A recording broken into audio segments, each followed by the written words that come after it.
Hello students, मैं doctor Meenakshi Meena. आज की हमारी क्लास बीए पार्ट 2 की आपके प्रश्न पत्र ग्रामीण समाजशास्त्र की क्लास है। इसमें आज हम पढ़ेंगे।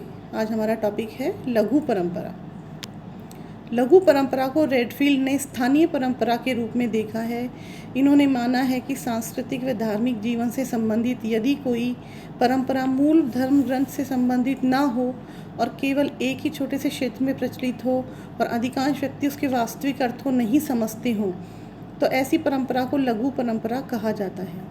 जो विश्वास किसी छोटे से क्षेत्र से धीरे धीरे विकसित होकर लघु परंपरा का रूप ले लेते हैं, उदाहरण के लिए धार्मिक अनुष्ठान, रीति रिवाज, लोक कथाएँ, मेले, लोकगीत, लोक नृत्य, धर्मशालाएँ, प्याऊ, पूजा करने का ढंग आदि कृत्य जो किसी धर्म ग्रंथ में नहीं मिलते हैं और जो मौखिक रूप से पीढ़ी दर पीढ़ी हस्तांतरित होते रहते हैं।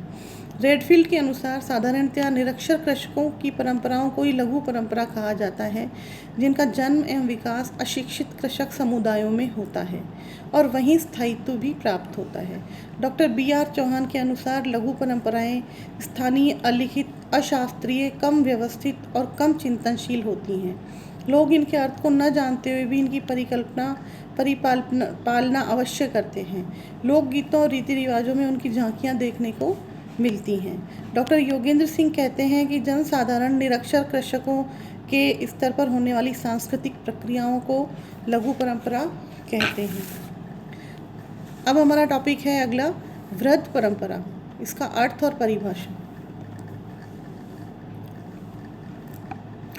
वे परंपराएं जिनका उल्लेख हमें धर्म ग्रंथों में मिलता है, जिनकी विषय वस्तु शास्त्रीय व सांस्कृतिक है, जो लिखित हैं, अधिक व्यवस्थित और चिंतनशील हैं तथा जिनका फैलाव सारे देश में है, वृहद परंपराएं कहलाती हैं। वृहद परंपराओं का पोषण अभिजात वर्ग के थोड़े से दार्शनिक व चिंतनशील लोगों द्वारा किया जाता है एवं धीरे धीरे उन्हें सभी वर्गों क्षेत्रों के लोगों द्वारा ग्रहण कर लिया जाता है। रेडफील्ड के अनुसार वृहद परंपरा स्कूलों व मंदिरों में पोषित होती है। ये दार्शनिक, ब्रह्मचारी, साहित्यिक मनुष्यों की परंपरा होती है जो विचारपूर्वक घोषित तथा हस्तांतरित की जाती है। मैकिम मैरियट, यदि कोई परंपरा प्राचीन धर्म ग्रंथों में बताए गए व्यवहारों के अनुरूप होती है तथा उसका प्रसार संपूर्ण समाज में होता है तो उसे वृहद परंपरा कहेंगे। डॉक्टर SC दुबे के अनुसार वृहद परंपराओं का अर्थ उन विश्वासों, कर्म कांडों तथा सामाजिक प्रतिज्ञानों की संयुक्तता से लिया जाता है जो नियमबद्ध और पवित्र ग्रंथों से संबंधित होते हैं। लघु एवं वृहद परंपराओं में आदान प्रदान, ये हमारा अगला टॉपिक है, लघु एवं वृहद परंपराओं में आदान प्रदान। स्थानीयकरण एवं सार्वभौमिकीकरण की प्रक्रिया के माध्यम से लघु एवं वृहद परंपराओं में आदान प्रदान होता रहता है। जैसे कि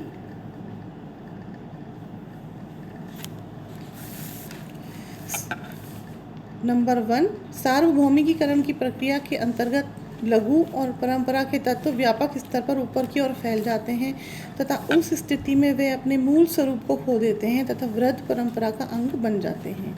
इसका उदाहरण इस प्रकार है। किशनगढ़ी क्षेत्र में दीपावली के अवसर पर लोग सौरती देवी की पूजा अवश्य करते हैं।